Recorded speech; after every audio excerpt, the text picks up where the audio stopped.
అందరికీ నమస్కారం. ఈరోజు మీ అందరికీ నేను వినిపించబోయే కథ అమ్మ ఎక్కడైనా అమ్మే. రచయిత కాంతిశేఖర్ గారు. ఇక కథలోకి వెళితే, అమ్మ చదువు, ఉద్యోగం, పెళ్ళి, పిల్లలు అనే సైకిల్ తప్ప జీవితం లేదా ఆడవాళ్ళకి?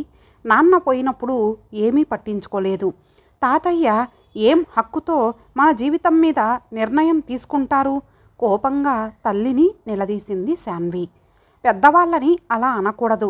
రక్త సంబంధం, తప్పదు. నీ ఇష్టం లేకుండా ఏదీ జరగదు, సరేనా? కూతుర్ని శాంతింపజేయటానికి అంది సుహిత. ఆంటీ చూడండి, అమ్మ కూడా ఇన్నాళ్ళు లేనిది ఇప్పుడు ప్రేమ ఒలకబోస్తూ మాట్లాడితే అమ్మ కూడా అలాగే అంటోంది.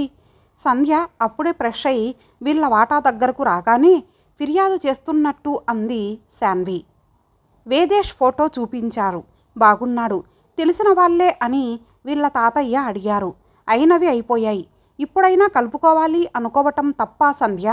పిల్లల వల్ల కుటుంబాలు కలిస్తే మంచిదే కదా, తన మనసులో మాట చెప్పింది సంధ్యతో సుహిత. కాలం అన్నిటికీ జవాబు చెబుతుంది శాన్వి. ఇప్పుడే పెళ్లి చేసేసుకో అని ఎవరూ అనట్లేదు కదా. కొంచెం ఓపిక పడితే అన్నీ సర్దుకుంటాయి.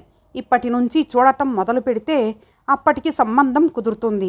పోనీ నీ మనసులో ఎవరైనా ఉంటే చెప్పు, అతనితోనే మాట్లాడదాం. సంధ్య కూడా సుహిత మాటలనే కొంచెం అటూ ఇటుగా చెప్పింది. సరే ఆంటీ, మీరన్నట్టే ఎప్పుడో అప్పుడు పెళ్లి చేసుకుంటా. ఇప్పుడు అన్నిటికీ అమ్మ అలా చేయి ఇలా చేయి అన్నట్టే రేపు ఒక అబ్బాయి, ఇంకా చాలామంది నన్ను కంట్రోల్ చేస్తారు. అంతే కదా పెళ్ళి అంటే? కోపంగా అంది శాన్వి. సరే అమ్మ, నీ ఇష్టం వచ్చినన్ని రోజులు ఉద్యోగం చేసుకో. కానీ తాతయ్య వచ్చినప్పుడు నీకు నచ్చినా నచ్చకపోయినా కొంచెం గౌరవంగా మాట్లాడు. అదే తల్లిగా నేను చెప్పగలిగేది. అప్పటికి ఆ టాపిక్ మార్చి వేరే విషయాలు కూతురుతో మాట్లాడడం మొదలుపెట్టింది సుహిత. మన పింకీకి 3 పిల్లలు పుట్టాయి. కింద వాచ్మెన్ దగ్గర పెట్టా, ఇంట్లో ప్లేస్ చాలదు అని అంటూ వాళ్ళ పెంపుడు కుక్క పిల్ల సంగతి చెప్పింది. ఏంటి సుహిత, నువ్వు కూడా అలా అంటావు? తన మాటల్లో తప్పు ఏముంది? మీ ఆయన పోయాక ఎప్పుడూ సపోర్టు రాని మీ మామగారు ఇప్పుడు సంబంధం అంటే ఎలా ఒప్పుకున్నావు? కోపంగా స్నేహితురాల్ని అడిగింది సంధ్య. ఎంతైనా అత్తగారు వాళ్ళు. రేపు శాన్వి పెళ్ళికి వాళ్ళైనా పెద్ద దిక్కుగా ఉండాలి కదా, సంధ్యతో అంది సుహిత.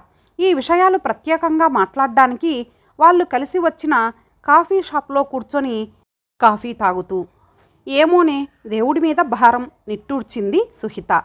ఆ అబ్బాయిని ఎక్కడో చూసినట్టు ఉంది. ఎదురుగా చిలకా గోరింకల్లా ఊసులాడుకుంటూ ఉన్న యువజంటని సుహితకి చూపించి అంది సంధ్య. ఇంకెవరు సంధ్య? వేదేష్. ఆమె గొంతులో కోపం, ఆశ్చర్యం. ఇంకా నయం, నువ్వు మాట ఇచ్చావు కాదు, స్నేహితురాలికి ధైర్యం చెప్పింది సంధ్య. కొన్ని రోజుల తర్వాత, అమ్మా తాతయ్య వచ్చారు. శాన్వి పిలుపుతో పూజగది నుండి బయటకు వచ్చింది సుహిత. ఏమ్మా, కాళ్ళ దగ్గరికి వచ్చిన సంబంధం కాశీకి పోయినా దొరకదు అంటారు. వేదేష్కి ఏం తక్కువ అని వద్దన్నావు? కోపంగా అన్నారు శంకర్రావు. అన్నీ ఎక్కువే మామయ్య. పెద్ద దిక్కుగా మీరు ఇంటికి వస్తే సరే, కానీ ఇంకోసారి ఈ మాట వద్దు నా దగ్గర, కొంచెం కటువుగా చెప్పింది. ఏంటో కలికాలం, మంచి చెప్తే ఎక్కద్దు అంటూ విసుగ్గా బయటకు నడిచాడు ఆయన, కోడలు పెట్టిన స్నాక్స్ టేబుల్ మీద వదిలేసి. సారు, అది అసలే పిల్లల తల్లి, దాన్ని చూసినా కరిచేస్తుంది, జర భద్రం. శంకర్రావును చూసి మురిగిన పింకీ గురించి ఆయనకి జాగ్రత్త చెప్పాడు వాచ్మెన్. శంకర్రావు మొహం చిట్లింపు సంగతి గమనించకుండా, ఇంట్లో పిల్లలకే లెక్కలేనప్పుడు కుక్కలకు కూడా లోకువే, చికాకుగా ఇంటిదారి పట్టాడు శంకర్రావు. ఇంతటితో ఈ కథ సమాప్తం. మరలా మరొక మంచి కథతో కలుద్దాం. అంతవరకు సెలవు. నమస్తే.